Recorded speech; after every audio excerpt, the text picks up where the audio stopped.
I never thought I'd be sitting here, at my own grandson's wedding, feeling like a stranger in my own family. My name is Margaret Henderson, and at 72 years old, I've weathered enough storms to recognize when another one is brewing. But nothing, absolutely nothing, could have prepared me for the humiliation that awaited me today. The venue is breathtaking, I'll admit that much. The grand ballroom at the Riverside Country Club stretches before me like something from a fairy tale, with its soaring ceilings adorned by crystal chandeliers that cast dancing shadows across ivory silk linens. White roses cascade from towering centerpieces, their perfume mingling with the crisp October air that drifts through the tall French windows. Outside, the manicured gardens display autumn's glory, maple trees dressed in gold and crimson, their leaves catching the late afternoon sunlight like nature's own confetti. This place holds memories for me.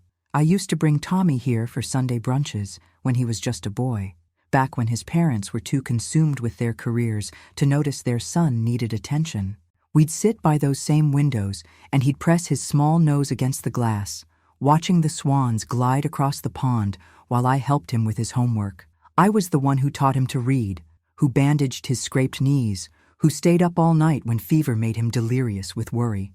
I raised that child when David and Linda decided their corporate ladder was more important than their son's childhood. While they attended business dinners and weekend conferences, I was the one reading bedtime stories, attending parent-teacher conferences, and working double shifts at the Millfield Textile Factory to save every precious dollar for Tommy's future. My hands still bear the calluses from those years of operating industrial sewing machines.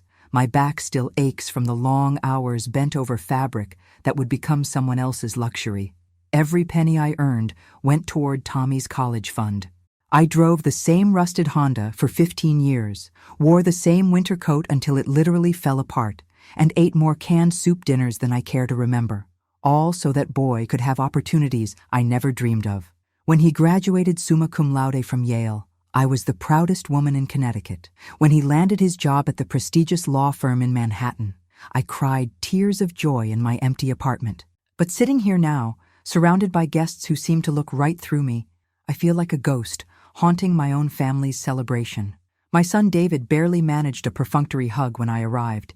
His attention immediately diverted to more important guests, his colleagues, his wife's social circle, anyone but the woman who sacrificed her golden years to ensure his son had a future. Linda, my daughter-in-law, offered me that practiced smile she reserves for people she tolerates rather than loves, the same expression she might give to an unwelcome door-to-door salesman. The younger relatives treat me like an antique, something to be acknowledged politely but not engaged with meaningfully. They cluster together, sharing inside jokes and taking selfies, their laughter creating an invisible barrier that keeps the older generation at arm's length. I watch them from my corner, these beautiful young people in their designer clothes and perfect makeup, and I wonder if they have any idea who paid for the education that got them where they are today. I smooth down my navy blue dress, the one I bought specifically for this occasion at Macy's, using money I'd been saving for a new refrigerator. The fabric feels foreign against my skin, too fancy for someone like me. But I wanted to look dignified today. I wanted to honor this moment, to be worthy of the celebration. My mother's pearl necklace, the only valuable thing she left me, feels heavy around my throat, a reminder of the generations of strong women who came before me. Something's shifting in the air around me. I can sense it in the way the wedding coordinator keeps glancing in my direction, clipboard clutched against her chest like armor. There's a storm coming, and I have the sinking feeling I'm about to find myself standing directly in its path. The assault on my dignity came during the cocktail hour, just as I was admiring the ice sculpture, an elegant swan that reminded me of countless Sunday afternoons spent at this very venue with my grandson. The memory was bittersweet.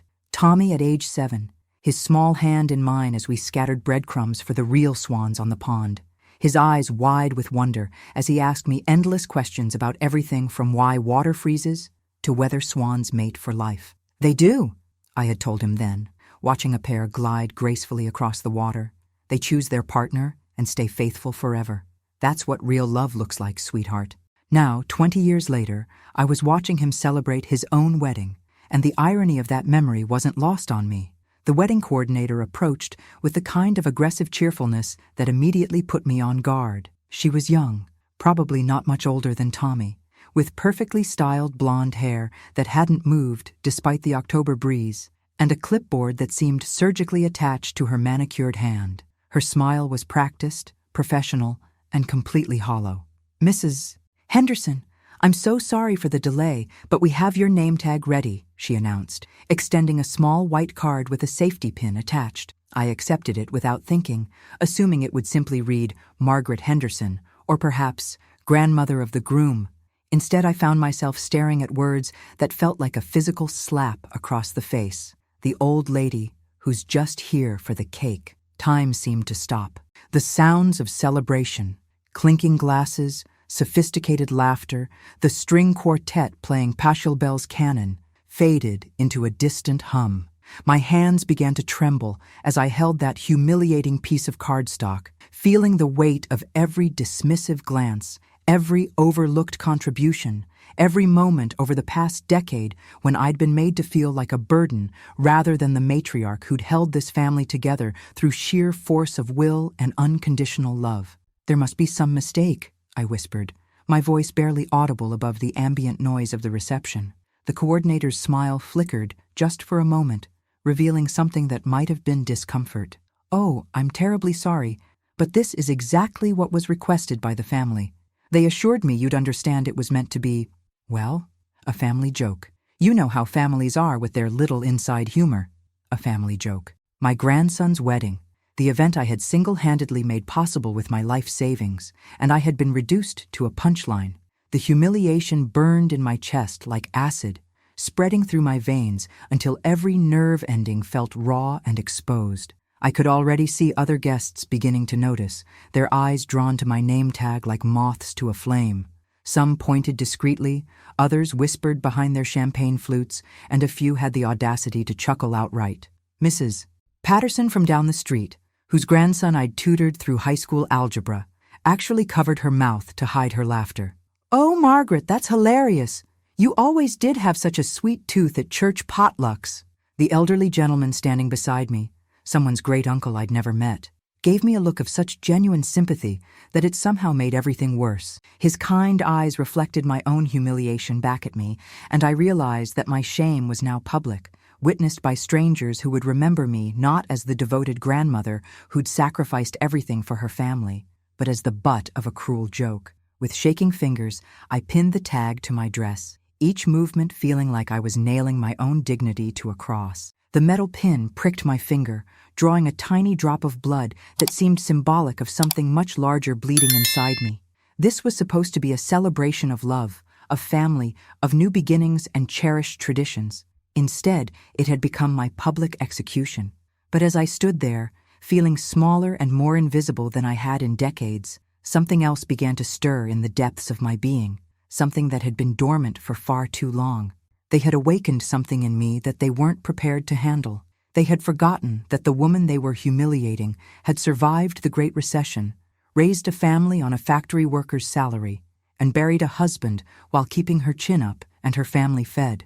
They had no idea what they'd just unleashed. What would you do in my place? Hit that like button and subscribe if you want to see how this story unfolds, because trust me, they have no idea what's coming next. The remainder of the cocktail hour passed in a haze of forced pleasantries and burning shame that seemed to radiate from my chest outward, coloring every interaction with the bitter taste of humiliation. I found myself drifting toward the periphery of conversations, an unwelcome satellite orbiting groups of relatives I'd helped raise, support, and nurture over the decades. Each laugh felt like another small cut, each dismissive glance another reminder of my newly assigned place in the family hierarchy. My sister-in-law, Patricia, whose mortgage I'd helped pay during her messy divorce 15 years ago, actually had the audacity to laugh when she spotted my name tag. She was holding court near the bar, regaling her book club friends with some story about her latest European cruise, when her eyes landed on my chest. "Oh, Margaret, you're such a good sport about these things. I love how you can just roll with the punches. Not everyone your age has such a sense of humor about themselves." A good sport. As if being publicly humiliated at my own grandson's wedding was some kind of character-building exercise, a test of my ability to roll with the punches. I wanted to remind her that those punches had been landing for years, every forgotten birthday, every excluded family gathering, every decision made about my life without consulting me. But instead, I managed a tight smile and excused myself. I retreated to the ladies' room, desperate for a moment of solitude to collect the scattered pieces of my dignity. The bathroom was as elegant as the rest of the venue, with marble countertops, gold fixtures, and soft lighting that should have been flattering, but instead seemed to highlight every line of exhaustion and disappointment etched into my face. The mirror reflected back a woman I barely recognized, not because she looked older, but because she looked defeated in a way that had nothing to do with age and everything to do with betrayal. The navy blue dress that had made me feel elegant and appropriate this morning now seemed to hang on me like a costume I had no right to wear. The name tag felt like a scarlet letter, marking me as the family burden, the obligation they tolerated rather than treasured. But as I stared at my reflection, something shifted. Memories began flooding back with startling clarity and renewed purpose. I remembered the night I worked 3 consecutive 12-hour shifts at the textile factory to pay for Tommy's baseball equipment when he made the varsity team. My supervisor had warned me about the dangers of exhaustion, but I couldn't bear the thought of my grandson being the only boy on the team without proper gear. I remembered selling my mother's wedding ring, the only valuable thing she'd left me, to help cover Tommy's college tuition when his scholarship fell short. I remembered the countless Sunday dinners I'd hosted in my tiny apartment, stretching a single chicken to feed 8 people, making sure everyone else ate their fill before I took a bite. I remembered birthday parties I'd organized and paid for, Christmas mornings I'd made magical with gifts I could barely afford, school clothes I'd bought when his parents claimed money was tight while simultaneously planning their annual vacation to the Hamptons. I remembered being the emergency contact for every school, every doctor's appointment, every crisis that arose when David and Linda were too busy with their careers to be bothered with parenting. And then I remembered the phone call that had started this whole nightmare. 3 months ago, Tommy's voice on the other end of the line, desperate and embarrassed, explaining that the wedding venue required a deposit they didn't have. The Riverside Country Club, Sarah's dream location, was going to slip away unless they could come up with $35,000 within the week. Grandma, I hate to ask, and I know it's a lot, but could you possibly help us out? Just this once? I promise I'll pay you back as soon as I can. You know I'm good for it. Just this once. As if it hadn't been just this once for the past 25 years. As if every sacrifice I'd made hadn't been accompanied by that same promise of eventual repayment that never materialized. But I'd written that check without hesitation, draining nearly my entire savings account in one fell swoop. I'd told him it was my gift, my way of ensuring his special day would be everything he and Sarah had dreamed of. He'd cried over the phone, his voice thick with emotion as he promised he'd never forget my generosity, swearing he'd make it up to me someday, that he'd spend the rest of his life proving himself worthy of such sacrifice. Standing in that opulent bathroom, surrounded by the scent of expensive hand soap and the distant sound of celebration, I realized something that cut deeper than any name tag ever could. They hadn't forgotten my generosity. They had chosen to ignore it. There's a profound difference between forgetting and deliberately erasing someone's contributions, and my family had made a conscious decision to rewrite history in a way that cast me as a peripheral character in my own story. I straightened my shoulders, smoothed my hair, and looked at the woman in the mirror with new eyes. She was no longer defeated. She was calculating, purposeful, and absolutely done being anyone's fool. They wanted to play games with the old lady who's just here for the cake? Fine. But they'd forgotten one crucial detail about their target. I didn't survive 72 years of life's hardships by being naive or powerless. The dinner announcement came with the gentle chiming of crystal glasses, a sound that seemed to echo through the ballroom like a call to judgment. I made my way to the seating chart, a large easel draped in ivory silk and adorned with the same white roses that decorated every surface of this $35,000 venue. My heart sank as I located my name, not under family or even honored guests, but buried in the alphabetical listing like any other random attendee. Table 12. The number itself felt like an insult, tucked away in the far corner of the ballroom where the acoustics were poor and the view was partially obstructed by a decorative pillar wrapped in trailing ivy. As I made my way across the room, weaving between tables of laughing guests, I couldn't help but notice the careful hierarchy of the seating arrangement. Tables 1 through 4 were reserved for immediate family and the wedding party, bathed in the warm glow of the chandeliers and positioned for optimal viewing of the evening's festivities. Tables 5 through 8 housed close friends and important colleagues, while tables 9 and beyond seemed to be reserved for the miscellaneous, distant relatives, elderly neighbors, and apparently grandmothers who'd paid for the entire event. My table mates were a collection of forgotten souls: Harold, an 83-year-old retired history professor who turned out to be Sarah's great-uncle; Mrs. Chen, a sweet elderly woman who'd been Tommy's kindergarten teacher decades ago; 2 distant cousins I'd met perhaps twice in my entire life; and Sarah's great-aunt Dorothy, who kept asking everyone if they knew where the bathroom was and seemed genuinely confused about whose wedding she was attending. Meanwhile, the head table gleamed like a beacon of importance at the front of the room. My own son David sat there in his expensive tuxedo, raising his wine glass in animated conversation with the best man. Linda looked radiant in her mother-of-the-groom dress, a stunning emerald green number that probably cost more than I spent on groceries in 3 months. Tommy and Sarah were the picture of happiness, their faces glowing with the kind of joy that only comes from knowing your future is secure and your dreams are coming true. The irony was suffocating. I was watching my family celebrate at a party I'd made possible, from a table so far removed from the action that I needed my reading glasses to see the bride and groom clearly. But distance, I was beginning to realize, provided a unique kind of clarity. From my corner table, I could observe everything with the detachment of an anthropologist studying a foreign culture.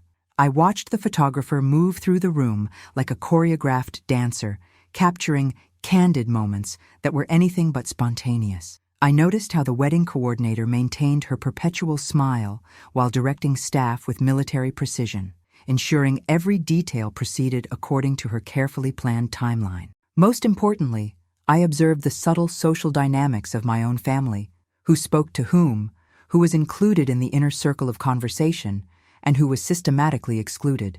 During the salad course, a delicate arrangement of mixed greens with candied pecans and goat cheese that probably cost more per plate than my weekly grocery budget, I excused myself and approached the wedding coordinator. She was stationed near the kitchen entrance, clipboard in hand, directing the serving staff with quiet efficiency. "Excuse me, dear," I said, adopting the sweet, harmless tone that people expected from women my age. "I was wondering about this evening's timeline. When exactly are the toasts scheduled to begin?" She consulted her clipboard with practiced precision, her perfectly manicured finger tracing down a detailed schedule. "Well, we'll have the father of the groom speak first. That's your son, correct? Then the best man will give his speech, followed by the maid of honor. After that, we traditionally open the microphone for anyone who'd like to share memories or offer well wishes to the happy couple." "An open microphone," I repeated thoughtfully, letting the words roll around in my mind like dice in a cup. How wonderful. "And this happens when exactly?" "Right after the main course is cleared, before we bring out the cake. It's usually the most emotional part of the evening. You know how these family moments can be. People often share the most beautiful, heartfelt stories about the bride and groom." I smiled, really smiled, for the first time all day. I imagine it will be quite emotional indeed.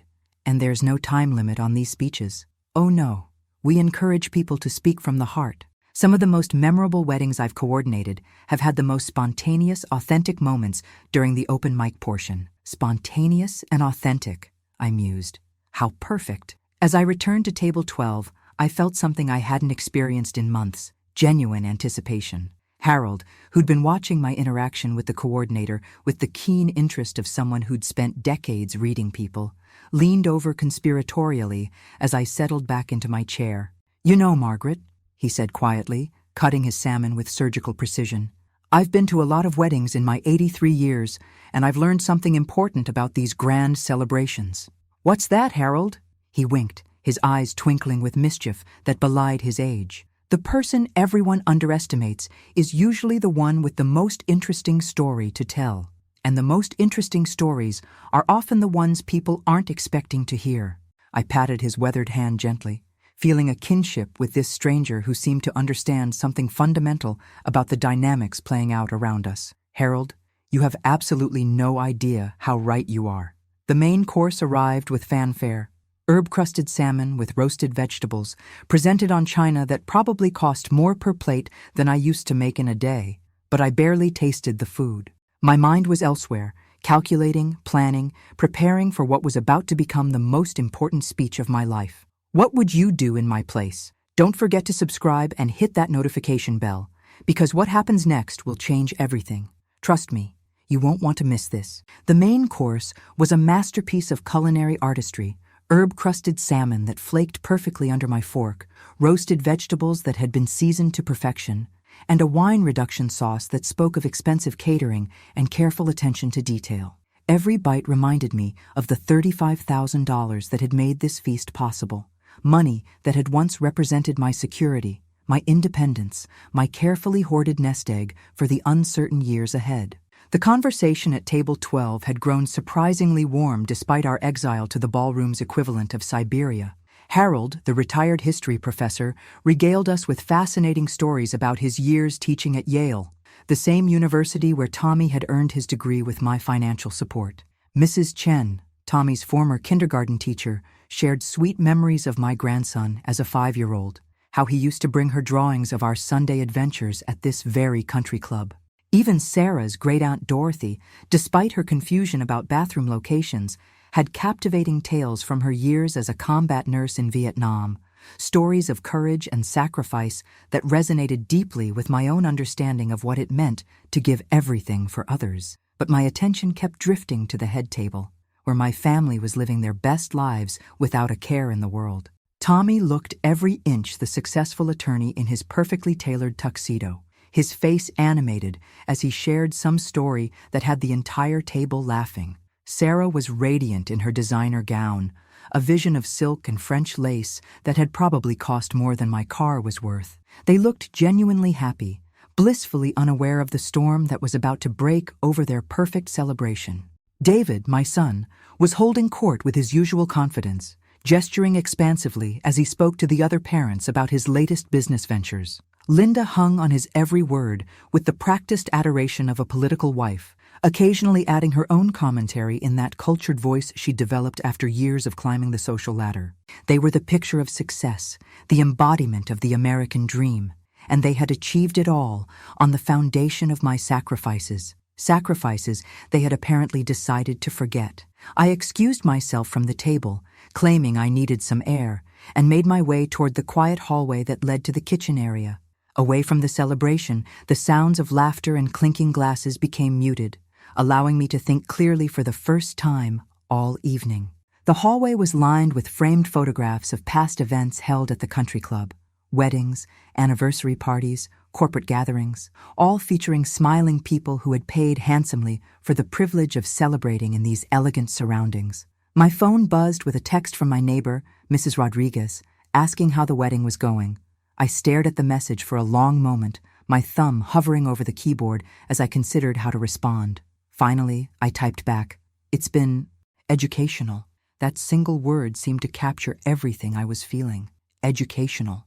I was learning exactly where I stood in my family's hierarchy, exactly how much my years of sacrifice and unconditional love meant to them, exactly what they thought of the woman who had given them everything and asked for nothing in return except basic respect and acknowledgement. But they were about to receive an education of their own. I pulled out my phone and opened my banking app, scrolling through months of transactions until I found what I was looking for. There it was, in stark black and white, $35,000 transfer to Riverside Country Club, Henderson Morrison wedding deposit, March 15, 2024. I took a screenshot, then scrolled through my photo gallery until I found others, pictures of receipts, bank statements, canceled checks, a comprehensive record of every financial contribution I'd made to this family over the years. The baseball equipment, the college tuition supplements, the car down payment when Tommy graduated, the security deposit for his first apartment, the emergency loan when David's business hit a rough patch, the countless birthday gifts, Christmas presents, and just because contributions that had drained my savings account year after year. I had documentation for all of it, a paper trail of love that told the real story of who had made their success possible. My hands weren't shaking anymore. They were steady, purposeful, filled with the kind of calm that comes from absolute certainty about what needs to be done. I returned to the ballroom, just as the servers were clearing the dinner plates with choreographed efficiency. The wedding coordinator was setting up the microphone at the front of the room, testing it with little taps that echoed through the space like a countdown to Judgment Day. The photographer positioned himself strategically, his camera ready to capture the emotional moments that were about to unfold. The videographer adjusted his equipment, ensuring that every word spoken would be preserved for posterity. Harold leaned over as I settled back into my chair, his keen eyes studying my face with the perception of someone who'd spent decades reading people. "You look different," he observed quietly, more resolved, like someone who's made an important decision. I smoothed my napkin in my lap and straightened my shoulders, feeling the weight of my mother's pearl necklace against my throat, like a talisman of strength passed down through generations of women who had learned to stand up for themselves when no one else would. "Harold, do you know what the difference is between being forgotten and being deliberately ignored?" He considered this thoughtfully, his weathered hands folded carefully in his lap. "Intent, I suppose. One is an oversight, a failure of memory. The other is a conscious choice, a deliberate act of dismissal." "Exactly." I looked toward the head table, where Tommy was laughing at something his best man had whispered in his ear, his face glowing with the kind of carefree happiness that only comes from never having to worry about money or security. And I'm about to make sure everyone in this room understands exactly which one this is. The coordinator tapped the microphone one final time, and the room began to quiet as guests turned their attention toward the front. "Ladies and gentlemen, we'd like to invite the father of the groom to share a few words with us this evening." My son stood up, adjusting his tie with the confidence of a man who'd never doubted his place in the world, preparing to speak about his son's wedding at the venue his mother had paid for. To the guests his mother had helped make possible, while the woman who'd made it all happen sat in the corner wearing a name tag that reduced her to a punchline. I folded my hands in my lap and waited, feeling the weight of 72 years of experience, sacrifice, and hard-earned wisdom settling around me like armor. Justice, I'd learned over the decades, is often just a matter of timing and courage, and I was about to demonstrate both in abundance. David's speech was everything I expected, polished, professional, and completely devoid of any mention of the financial realities that had made this celebration possible. He spoke eloquently about Tommy's achievements, his pride in his son's success, and his warm welcome of Sarah into the family. He thanked the guests for sharing this special day, praised the venue's beauty, and made several jokes about the cost of weddings that had the crowd chuckling knowingly. Not once did he acknowledge that the woman sitting in the corner, wearing a humiliating name tag, had written the check that made his heartfelt speech possible. The best man followed with a rousing tribute to Tommy's character, sharing stories of their college adventures and professional accomplishments. The maid of honor brought tears to many eyes with her emotional recounting of Sarah's journey to find true love. Each speech was met with enthusiastic applause, and I watched from table 12 as my family basked in the glow of admiration and celebration. Then came the moment I'd been waiting for. The wedding coordinator stepped up to the microphone, her practiced smile radiating warmth as she addressed the room. "Ladies and gentlemen, we'd now like to open the microphone to anyone who would like to share memories, well wishes, or thoughts about our beautiful bride and groom. Please, don't be shy." These spontaneous moments often become the most treasured memories of the evening. A few distant relatives shared brief, pleasant anecdotes. Sarah's college roommate offered a funny story about their adventures in Europe. The atmosphere was warm, familial, exactly what you'd expect at a wedding celebration. I could see Tommy and Sarah glowing with happiness, surrounded by love and good wishes from their community. I stood up. The movement was quiet, unremarkable at first. Harold gave me an encouraging nod, and Mrs. Chen smiled sweetly as I excused myself from table 12. But as I began walking toward the front of the room, something shifted in the atmosphere. Conversations quieted, heads turned. The photographer, sensing a moment, raised his camera. By the time I reached the microphone, the ballroom had fallen into complete silence. 300 guests watched as the old lady who's just here for the cake stepped up to speak. I could see confusion on Tommy's face, mild concern on David's, and something that might have been panic beginning to dawn in Linda's eyes. I adjusted the microphone with steady hands, looked out over the sea of faces, and smiled. Not the tight, forced smile I'd been wearing all evening, but something genuine and powerful. "Good evening, everyone. For those who don't know me, I'm Margaret Henderson, Tommy's grandmother." I paused, letting my eyes sweep across the head table.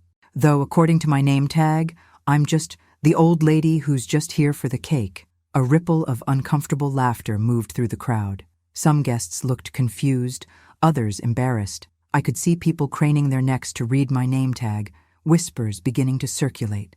I want to thank you all for being here tonight to celebrate Tommy and Sarah's wedding. It truly is a beautiful event, isn't it? The flowers, the venue, the exquisite dinner we just enjoyed. The Riverside Country Club has certainly outdone itself. I pulled out my phone, the screenshot of my bank transaction clearly visible on the screen. I thought you might be interested to know that this beautiful celebration was made possible by a $35,000 deposit I made 3 months ago. You see, when Tommy called me in tears, explaining that his dream wedding was about to slip away because they couldn't afford the venue deposit, I didn't hesitate. I emptied my savings account, money I'd been setting aside for my own uncertain future, because I believed that family comes first. The silence in the room was deafening. I could see Tommy's face draining of color, David shifting uncomfortably in his seat, Linda's mouth falling open in shock. But apparently, that sacrifice earned me a seat at table 12, hidden behind a pillar, and a name tag that reduces me to a punchline. So I thought I'd take this opportunity to share some other family jokes with you. I was just getting started, and everyone in that room was about to learn exactly what happens when you underestimate a woman who's spent 72 years learning how to survive. What would you do in my place? Hit that subscribe button and let me know in the comments, because this story is about to get very interesting. The silence that followed my revelation was so complete I could hear the ice melting in water glasses. 300 people sat frozen, processing what they'd just heard, while I stood at the microphone feeling more powerful than I had in years. The photographer, bless him, was capturing every moment, his camera clicking softly as he documented what would undoubtedly become the most memorable wedding speech in Riverside Country Club history. You see, I continued, my voice carrying clearly through the excellent sound system that my money had helped pay for, I've been the family's silent partner for quite some time. When Tommy needed baseball equipment for varsity tryouts, I worked 3 consecutive shifts at the textile factory to pay for it. When his college scholarship fell short, I sold my mother's wedding ring, the only valuable thing she left me, to cover the difference. I could see guests beginning to shift uncomfortably in their seats. Some were looking at Tommy with new understanding, others glancing toward David and Linda with expressions that ranged from confusion to disapproval. The head table had become a tableau of frozen horror, each family member processing their own level of complicity in what was unfolding. When Tommy needed a car after graduation, I provided the down payment. When he needed security deposits for his first apartment, I wrote those checks too. When David's business hit a rough patch 5 years ago, I quietly transferred $15,000 to help keep it afloat. I have the bank records, if anyone's interested in seeing them. Linda had gone pale, her perfectly applied makeup unable to hide the shock and embarrassment spreading across her features. David was staring at his hands, unable to meet my eyes, or those of the guests who were now looking at him with barely concealed judgment. But here's what I find most interesting, I said, warming to my theme. Not once, not a single time, did any of them think to include me in the planning of this wedding that I paid for. I wasn't consulted about the menu, the flowers, the seating arrangements, or apparently the name tags. I learned about most of the details the same way you did, through social media posts and casual mentions in phone calls that were always too brief and too focused on other things. Mrs. Patterson from my neighborhood was shaking her head in disgust, her earlier laughter at my name tag now replaced by obvious shame. Harold was watching from table 12 with something that looked like pride, while Mrs. Chen had tears in her eyes. I want to be clear. I don't regret the money I spent. Tommy and Sarah deserve happiness, and if my sacrifice helped provide that, then it was worth every penny.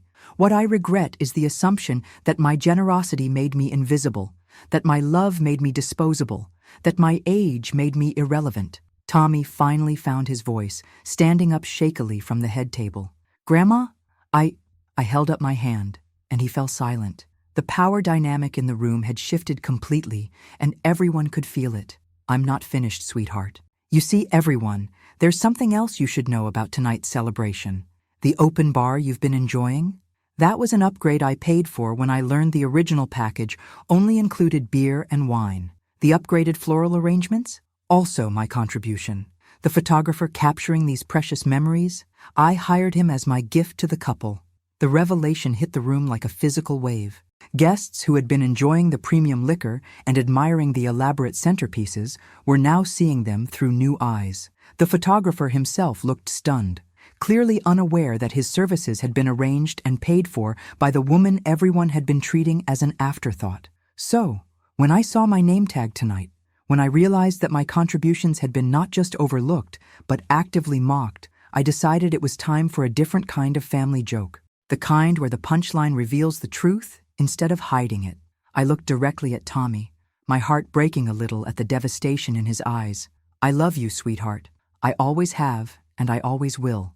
But love without respect is just enabling, and I'm too old to enable anyone anymore. The room was so quiet, I could hear the air conditioning humming. Then, slowly, someone began to clap. It was Harold, standing at table 12, his weathered hands coming together in steady, measured applause. Mrs. Chen joined him, then Sarah's great-aunt Dorothy, then others throughout the room, until the sound built into something that felt like vindication. But I wasn't done yet. The real reckoning was still to come. The applause died down as I remained at the microphone, my presence commanding the room in a way I'd never experienced before. The power I felt was intoxicating, not the power to hurt, but the power to finally tell the truth after years of silent sacrifice. Tommy had sunk back into his chair, his face a mask of shame and confusion. Sarah was crying quietly, her perfect makeup beginning to streak down her cheeks. David and Linda looked like they wanted to disappear entirely. Now, I said, my voice carrying a new authority, I want to address the elephant in the room. Some of you might be thinking that I'm a bitter old woman, airing family grievances at an inappropriate time.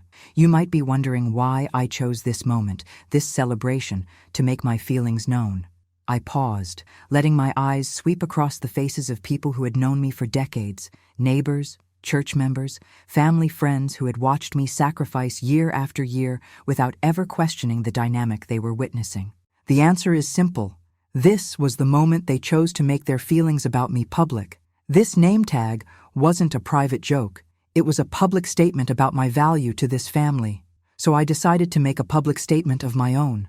I reached into my purse and pulled out a folded piece of paper, a bank statement I'd printed that morning, never imagining I'd need it for something like this. This is my current bank balance. After paying for this wedding, after decades of supporting this family through every crisis and celebration, I have exactly $847.23 left in my savings account.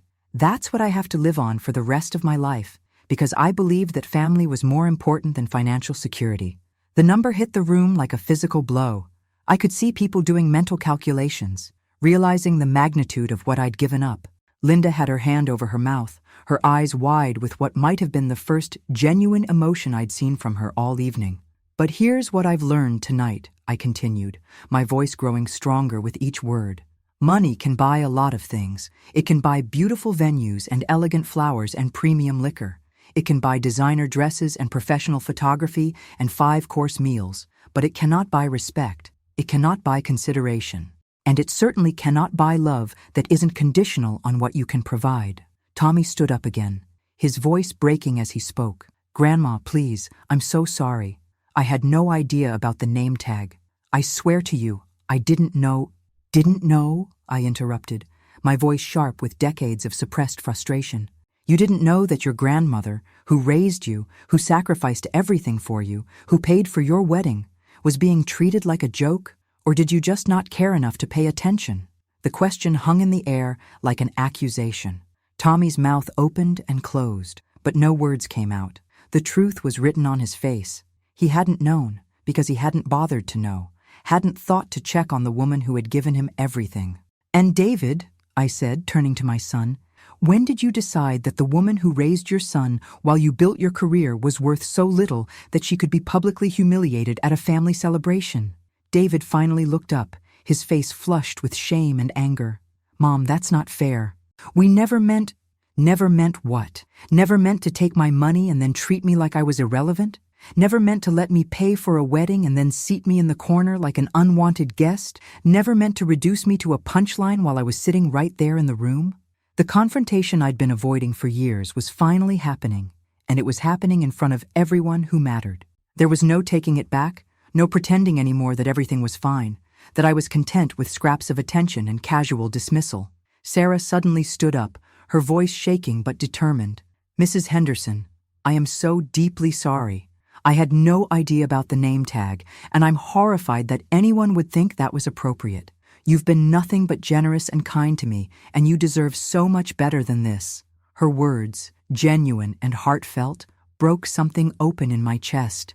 Here was this young woman, barely part of the family, showing more grace and respect than my own blood relatives had managed in years. "Thank you, Sarah," I said softly. "That means more to me than you know."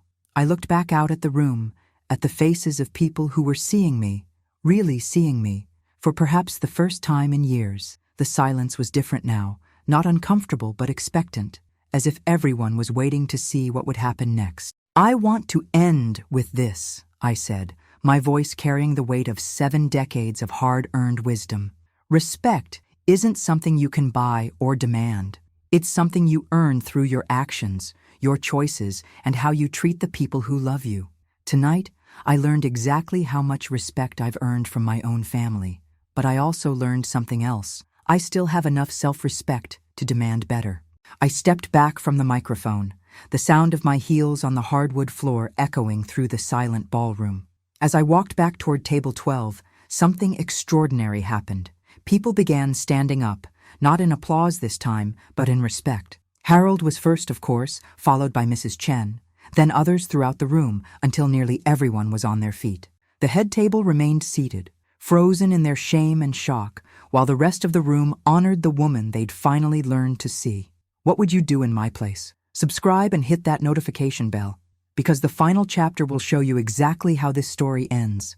And trust me, it's not what anyone expected. 3 months have passed since Tommy and Sarah's wedding, and my life has changed in ways I never could have imagined. The video of my speech, yes, someone recorded it on their phone and it went viral, has been viewed over 2 million times. I've received thousands of messages from people sharing their own stories of family sacrifice and silent strength. Apparently, there are a lot of us out there, the invisible ones who hold families together while being taken for granted. But the real changes have been closer to home. Tommy called me the day after the wedding, his voice thick with tears and genuine remorse. He and Sarah had spent their wedding night talking about what had happened, about the years of sacrifice I'd made that he'd somehow managed to overlook or minimize. He asked if he could come over, and we had the most honest conversation we'd ever had in his 27 years of life. "Grandma," he said, sitting in my tiny living room, surrounded by the modest furniture I'd kept for decades because I'd given my money to everyone else, "I don't know how to fix this. I don't know how to make up for being so blind, so selfish." I looked at this young man I'd helped raise, seeing not just the successful attorney he'd become, but the little boy who used to fall asleep in my lap during Sunday afternoon movies. "You can't fix the past, sweetheart, but you can choose how to move forward." And to his credit, he has. Tommy and Sarah insisted on paying me back every penny I'd spent on the wedding, despite my protests that it wasn't necessary. They set up a monthly transfer to ensure I'd never have to worry about money again. More importantly, they've made me a real part of their lives. Not just someone they call when they need something, but someone they include because they want me there. David's response was more complicated. My son has always struggled with admitting when he's wrong, and my public revelation of his years of casual neglect hit him hard. Linda, surprisingly, was the one who reached out first. She came to my apartment a week after the wedding, tears streaming down her face as she apologized for years of treating me like an obligation rather than family. "I was so focused on fitting into what I thought was the right social circle," she admitted, "that I forgot about the people who actually mattered. I'm ashamed of who I became, and I want to do better."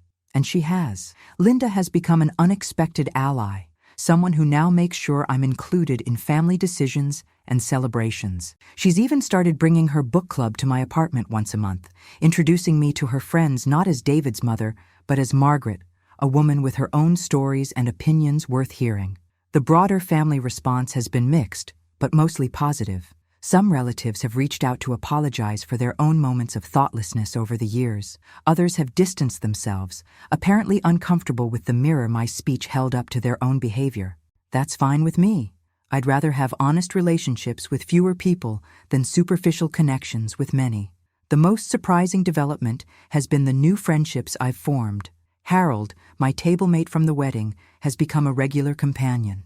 We meet for coffee twice a week, sharing stories and perspectives from our decades of life experience. Mrs. Chen and I have started volunteering together at the local literacy center, helping adults learn to read. Even Sarah's great-aunt Dorothy, who turned out to be much sharper than her bathroom confusion suggested, has become a dear friend. My financial situation has stabilized, thanks not just to Tommy's repayments, but to an unexpected opportunity that arose from my viral moment. A publisher reached out, interested in my story, and I'm now working on a book about the invisible sacrifices made by older women in families. The advance was modest but meaningful, and the process of writing has been therapeutic in ways I didn't expect. I still live in the same small apartment, still drive the same reliable Honda, still shop carefully, and live modestly.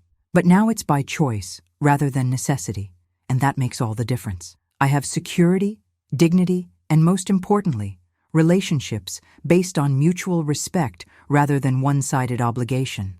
The name tag from the wedding sits framed on my kitchen table, not as a reminder of humiliation, but as a symbol of the moment I found my voice and chose to use it. Sometimes the most important lessons come from the most painful experiences, and sometimes the people who underestimate us give us the greatest gift of all, the motivation to prove them wrong. I learned that it's never too late to demand the respect you deserve, never too late to speak your truth, and never too late to discover that you're stronger than anyone, including yourself, ever imagined. The old lady who's just here for the cake turned out to have quite a bit more to offer than anyone expected. And that, I've learned, is the most beautiful kind of justice there is. The end.